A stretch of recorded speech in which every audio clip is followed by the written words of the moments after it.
What's crack-a-lackin'? It's your boy Broshmo, just in case you did not know so. Today we take a look at the Baltimore Ravens. How will they do this year? Will Lamar Jackson take a step forward? Can he lead this team? Same questions I had with Josh Allen. Can he become a little bit more of a passer? Anyway, before we get into the video, special thanks. We've hit 100. Let's keep on going. So if you enjoy the content, give me a thumbs up and go ahead and subscribe. And leave your comments below, especially if you have a problem. Nah, not really. I'm just joking. Let's go ahead. Let's take a look at this Baltimore Raven offense. Again, it starts with Lamar Jackson. Can he do more than just run? I mean, he is a very gifted athlete. Very Michael Vick-esque.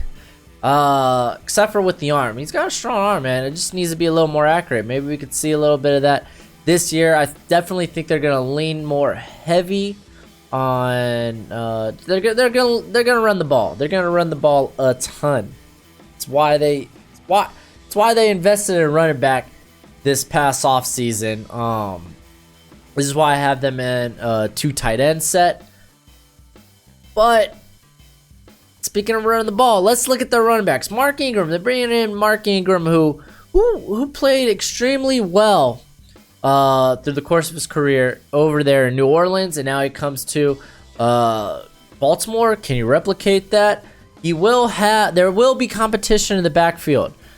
They have Gus Edwards, who was pretty spectacular at the end of last year, but that's not it. I think they may have drafted the guy who's going to eventually take the starting job, and that's Justice Hill. I'm really high on Justice Hill. I was high on him going into the 2019 draft. And I think eventually, because the man can do it all. The man can do it all. He's a very patient runner. He's quick. He's shifty.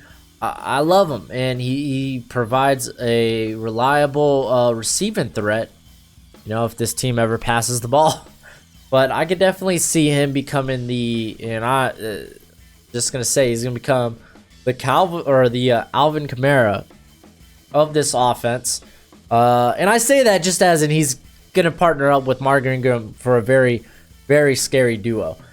Let's go ahead. Let's look at receiver. Let's look at the weapons they have, because last year their weapons were, it was all right.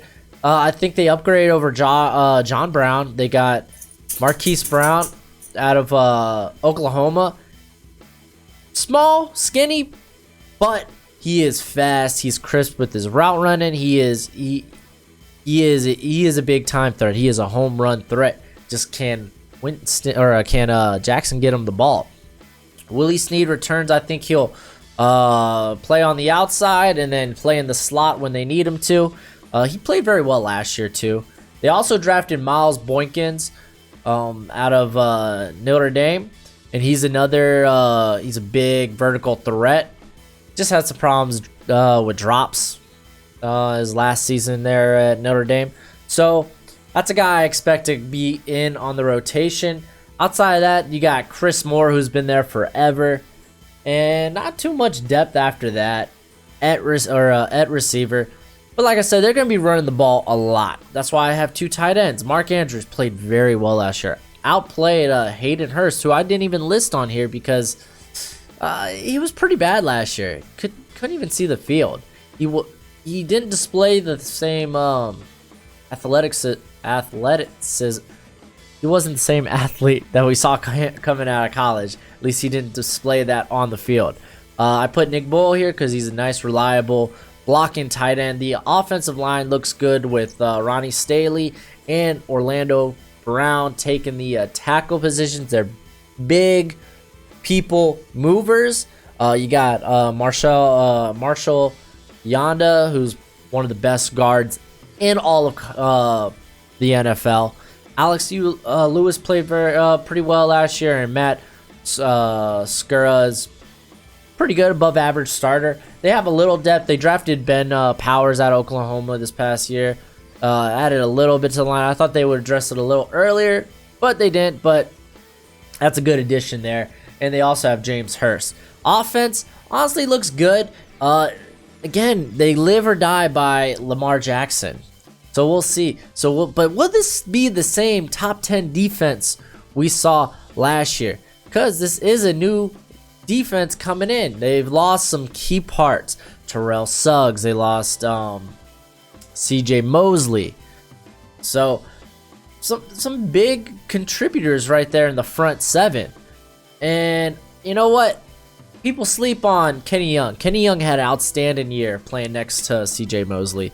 And I think the Ravens, they're comfortable with letting him come in and take over that role. And the guy they got next to him, Patrick, I'm not going to say that last name, he played pretty well in limited snaps. So I look forward to seeing that.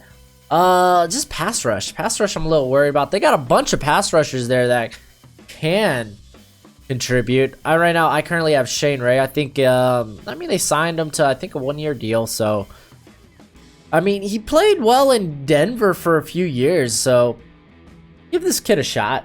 Worst case scenario, I mean, they have Titus Bowser, Matt Judo. Tim Williams, I think, may have... The competition may be Shane Ray, Tim Williams. And they also drafted Jalen Ferguson, who I thought was outstanding. So I look forward to seeing him get some snaps. Now, this Ravens defensive line. There's some... Chris Wormley, he's played very well. I think he's ensured his spot. Brandon Williams has played extremely well. Michael Pierce, man, he came to voluntary workouts out of condition, man. He was a little overweight, and they sent him home for his own safety because he wasn't well conditioned. So I don't know, because he's played very well the past few years in that rotation. So I don't know what that means for his spot on the team, or is he gonna, like, where is he gonna fit in that rotation? But luckily they have some guys behind him. Willie Henry, they drafted Gerald Willis out of Miami. And they also do have Vernell McPhee, who used to play with the Ravens. A little older, but he's a good veteran that can help out with this squad. The secondary looks really good. Marlon Humphrey, been playing very well, very underrated. Jimmy Smith, he's declining a little bit, but not much. Taven Young, very good nickel corner. They also have Brandon Carr still on the roster. They need him to come in. They also drafted Iman Marshall out of Central Florida. So they invested a little bit in the secondary. Earl Thomas coming in. Earl Thomas could stay healthy. This is a scary secondary. That's not a bad person to replace Eric Weddle with. Am I right? Tony Jefferson, he played real well last year too. So the defense I don't think the defense will lose a step. I think they will continue their... I don't want to say dominance, but they'll continue to play well. So let's go ahead. Let's take a look at the schedule. And it's a pretty easy schedule, honestly. Outside of games versus the Rams, Texans, Patriots, and Seahawks. And the Chiefs. Can't forget that. They got some easy games there with the Dolphins. They have the Cardinals, Bills, Jets. Not necessarily easy, but... those are two rebuilding units. I think the Ravens are a little ahead schedule with their rebuild. Not really rebuild, but with their rookie quarterback. Not even a rookie anymore. Their second-year quarterback. But they do have to face the Browns and the Steelers twice a year. So that's going to be tough. Luckily, they get the Bengals twice a year, too. With the schedule, it's not a terrible schedule. Honestly, I think the floor for this team is 9-7. I think I would say they're a 10-win team. With a couple of tough games in there, 10 wins should be very doable for this team, 10-6. But guess we're just gonna have to wait and see. That's it for the video. Do all the YouTube stuff because it's much appreciated. I really need you to do it. I really need you to do it. But until next time, you be easy, my friends. Later.